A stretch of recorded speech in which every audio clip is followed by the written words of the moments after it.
যারা জুমার সালাতে আসে না তাদের ব্যাপারে রাসূল সাল্লাল্লাহু আলাইহি ওয়াসাল্লাম কি পদক্ষেপ নিতে চেয়েছিলেন? এ, আগুন লাগিয়ে তাদের ঘরবাড়ি জ্বালিয়ে দিতে চেয়েছিলেন। বি, তাদের বেত্রাঘাত করতে চেয়েছিলেন।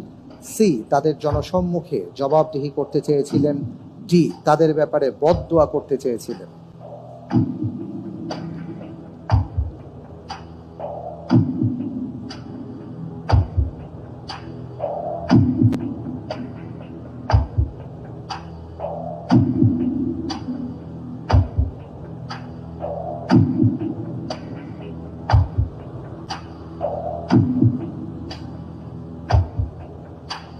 আল্লাহ তাআলার উপর ভরসা করে উত্তর হিসেবে বেছে নিচ্ছি অপশন এ।